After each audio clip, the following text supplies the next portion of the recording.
Hi, my name is Joe, and welcome to my YouTube channel where I review martial arts books and books on martial arts related subjects.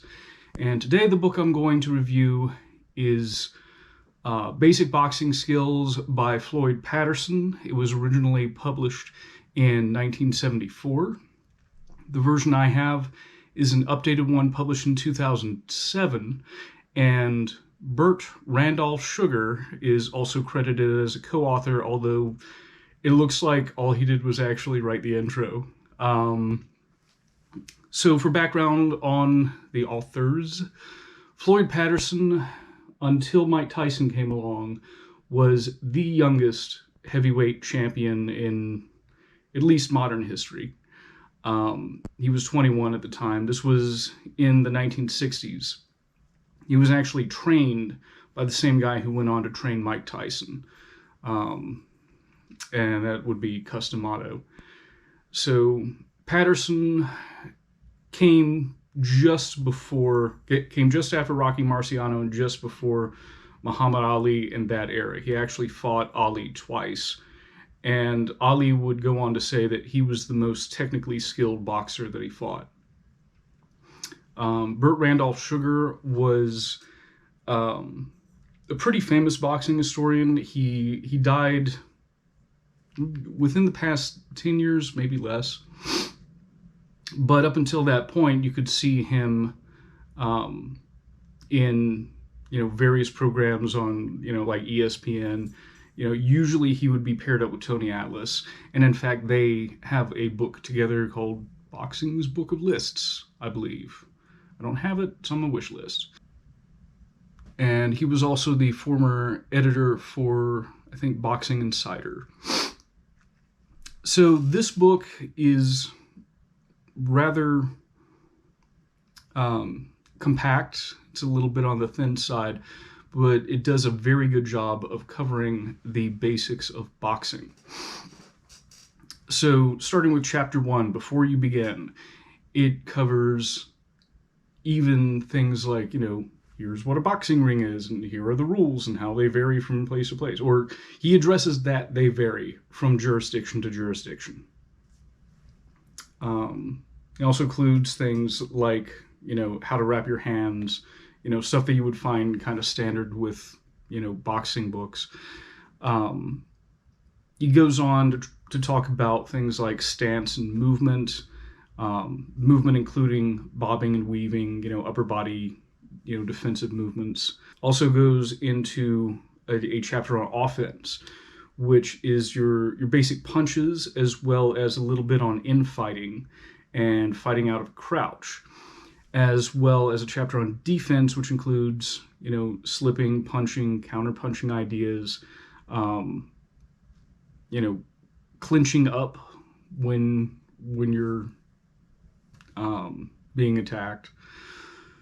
I think it's in this section. I know at some point in this book he talks about how you're not allowed to hold and hit. Apparently, perhaps, during the 70s when this came out. I'm not sure about what the rules say presently.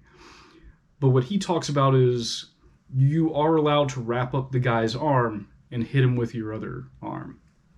So I guess holding and hitting would have been considered pulling down on the back of the head. There's a chapter on strategy, which includes a section on training southpaws and fighting southpaws. Southpaws, the term southpaw refers to someone who is standing with their right side forward. Most boxers stand orthodox, which would be with their left side forward. So you've also got stuff on boxing workouts, like skipping, skipping rope, hitting the different bags, some stuff on sparring. And then he's got another section on conditioning, which includes things like, running, road work, isometrics, which he only really talks about isometrics, which is, tightening up a muscle and holding it in a position for 6 seconds in order to build up those muscles in that position. He only really refers to isometric training for the neck. But I do like that he includes neck training because you don't see it in every boxing book. And it's pretty vital to helping stabilize the hit and preventing knockouts. And also in that section, he's talking about the use of weights and says that light weights, particularly for the upper body, should be used in order to build endurance. I will say the section on infighting is pretty extensive and informative. I know I've already mentioned, he said wrap up the arm and hit him with the other one. In the conditioning section, overtraining is mentioned multiple times. And I'm a little surprised to see that in a book from that era. But at the same time, I'm also happy to see it. He's very aware that you can do too much and break your body down.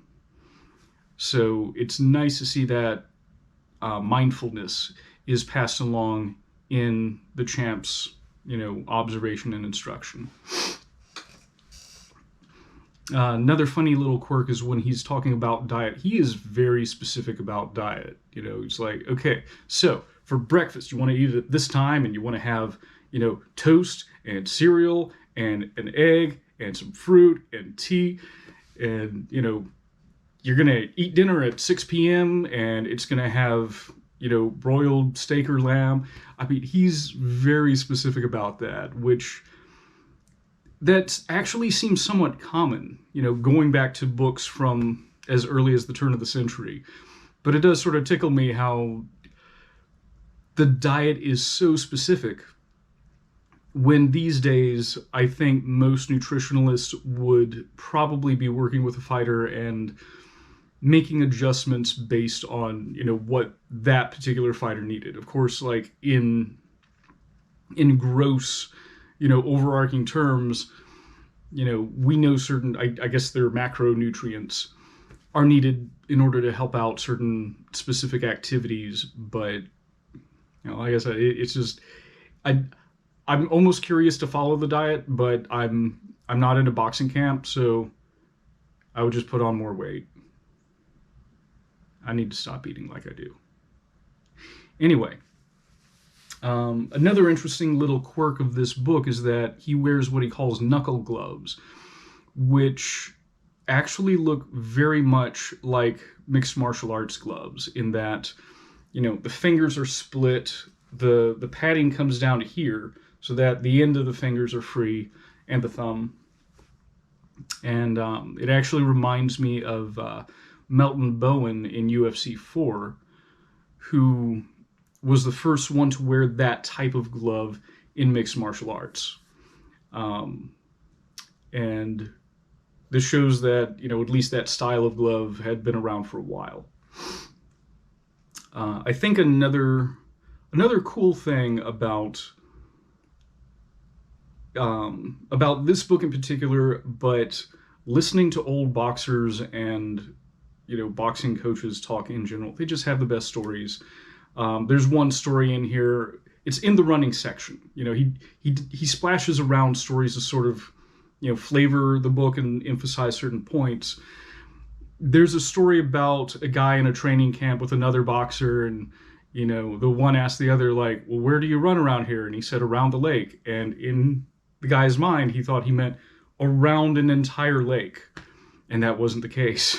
And talks about how this poor guy was just worn out for the next few days. So again, as flavoring goes, I think stuff like that is a pretty nice touch. The book ends with Floyd Patterson's boxing record. He had retired by the time he printed this book. And it also includes a glossary and an index. Again, I really enjoy those inclusions with any kind of instructional book. It makes it easier to figure out, if you come across a term you don't understand, flip back to the glossary. Or if you remember something being in a book but you're having trouble finding it, flip to the index and it'll tell you. So I think editions like that are very helpful. The prose of this book,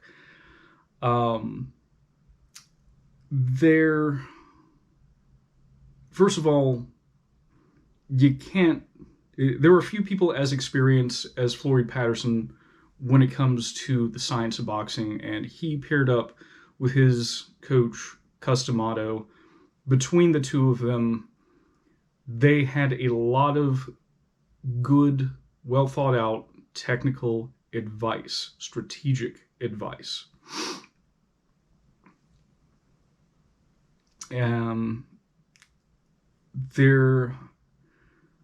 There are things that he mentions that don't always get talked about. Things like, again, the isometrics for the neck, for instance.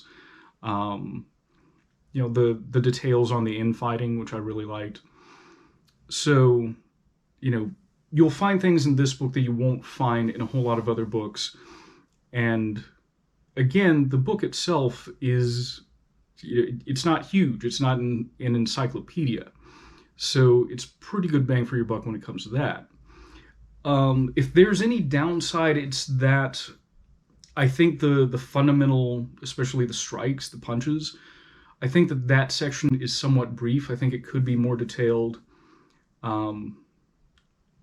This isn't going to be an isolated occurrence when it comes especially to boxing books. But I think in general, one can definitely get the gist of what he's saying. I would have just liked a little bit more, in-depth information on it. And anyway, on to recommendations. I think, particularly if you are new to boxing or you don't know anything about boxing, this would be a good starter book for that. There's a lot of insight, again, on the, especially when it comes to inside fighting. So, there's more information on that particular subject than one would find with most other books. I think there is something of a novelty of owning a book written by a boxing champion. So, by my count, I've got, including a PDF of Dempsey's, I got books by 4 champions. This is among the best. I think Dempsey's would probably rate at number 1, but I would rate Patterson's, for what it is. Again, it's much briefer, but it does a pretty good job of covering a lot of bases. Patterson's would be probably number 2 in that group. And, if you are a collector of, all things boxing, this might be a fun book to have for that. I think that's all I got for this week. So thank you for watching, and I'll see you next week.